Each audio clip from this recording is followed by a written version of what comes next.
Hello everyone, welcome back to my channel. Guys, हम लोग आज एक इम्पोर्टेंट टॉपिक के बारे में बात करेंगे, जिसका शीर्षक ये है कि by investing money in bank in saving account we are actually losing money. इसका मतलब क्या है?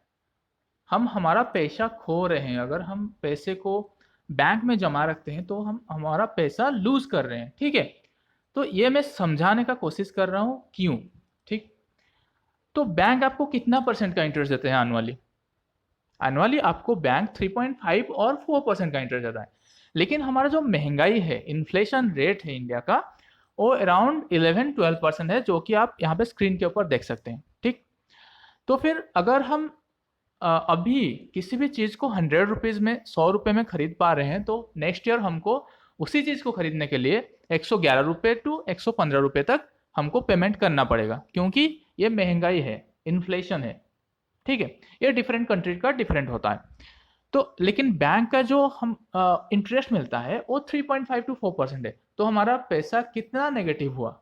अराउंड 8 टू 9% नेगेटिव रिटर्न हमको मिल रहा है। तो फिर हम इन्वेस्ट करें तो किस में इन्वेस्ट करें? अगर बैंक में हम लोग इन्वेस्ट नहीं करेंगे तो फिर किस में करें? There are several options you can choose. So मैं आपको दिखाता हूँ। अगर हम जनरल हाउस होल्ड के बारे में बात करेंगे in India, according to December 2020, you can see here, let me zoom in.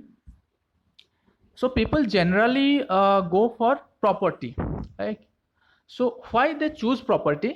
Because property का उनको पता है कि इसमें खोने का कुछ नहीं है। एक बार इन्वेस्टमेंट कर दो, उसके बाद बैठे रहो, 10 साल बाद उसको बेच दो, तो फिर अच्छा खासा इनकम हो जाता है। अराउंड 10 to 11% इनकम पर आनम के हिसाब से मिल जाता है। और कुछ लोग पैसा एफडी में डालते हैं, उनको कितना परसेंट इंटरेस्ट मिलता है? 6-7%, 8% मैक्स।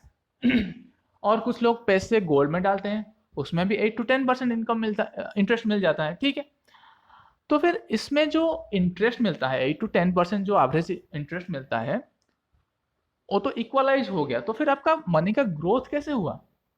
अगर आप इन्वेस्ट कर रहे हो इन सब में, जो प्रॉपर्टी हो गया, गोल्ड हो गया, और सेविंग बैंक अकाउंट हो गया, या फिर एफडी हो गया, तो इसमें आप जब पैसा डाल रहे हो तो फिर वो कितना इन्फ्लेशन की वजह से वो तो कैंसिल हो गया। और आपका मनी का ग्रोथ कैसे हुआ? आप कैसे अपना पैसे को और बढ़ा सकते हो? आ रहा है ना मेरा बात समझ में?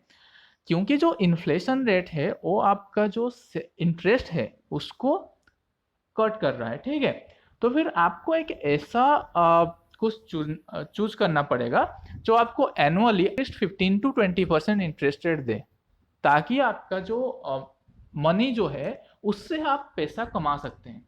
यह है एक फाइनेंशियल एडवाइस। आप अपना रिसर्च कर लीजिए, आपको जो कंफर्टेबल लगता है आप करिए। लेकिन जनरल टेंडेंसी ये है पेरेंट्स के, या फिर जो भी हमारा इंडिया में एटलीस्ट एक जनरल टेंडेंसी है कि हमेशा सिक्योरिटी के पीछे हम लोग भागते हैं, लेकिन हमारा जो हिडन कॉस्ट है वो हम जज नहीं कर पाते। ये जो हिडन चार्जेस, जैसे इन्फ्लेशन की वजह से हमारा जो पैसे का नुकसान ही होता है ओवर द ईयर्स, सो इसको कोई नहीं बताता है। तो फिर हमको क्या चाहिए? फाइनेंशियल एजुकेशन, जो कि ऐसे किताबों में नहीं मिलता है। आप यूट्यूबर से देख सकते हैं, जो भी शेयर मार्केट से पैसा कमा रहे हैं, या फिर म्यूचुअल फंड से पैसा कमा रहे हैं, या फिर कोई भी शेयर लेके जो पैसा कमा रहे हैं, वो कैसे कमा रहे हैं, वो कैसे, मतलब 3-4 ईयर्स में कैसे अपना पैसे को डबल कर रहे हैं। वही लोग ही अमीर बन पा रहे हैं। बाकी जो लोग ये सोच के आते हैं कि शेयर मार्केट में हम घुसेंगे और 1-2 दिन में पैसा बना लेंगे, वो लोग डूब जाते हैं ओवर द ईयर्स, राइट? सो हमको ऐसे गलतियां भी नहीं करना है कि ब्लाइंडली आके शेयर मार्केट में इन्वेस्ट कर लेना है। शेयर मार्केट क्या होता है? कुछ ट्रेडर्स होते हैं, कुछ लोग शेयर बेचते हैं, कुछ लोग खरीदते हैं। ठीक है, तो आपको ध्यान रखना है कौन सी शेयर बेस्ट है, कौन सी शेयर हमको लॉन्ग टर्म रिटर्न दे सकता है, और कौन सी शेयर में हम इन्वेस्ट करना चाहिए और कब इन्वेस्ट करना चाहिए। ठीक है, ये सारी चीज ध्यान में। तो हमारा जो मुद्दा है, मेरा जो आज का मुद्दा था, कि आप सेविंग्स अकाउंट में अगर पैसा डाल रहे हो तो आपका लॉस ही हो रहा है ओवर द ईयर्स। सो ये चीज़ ध्यान में रखिए।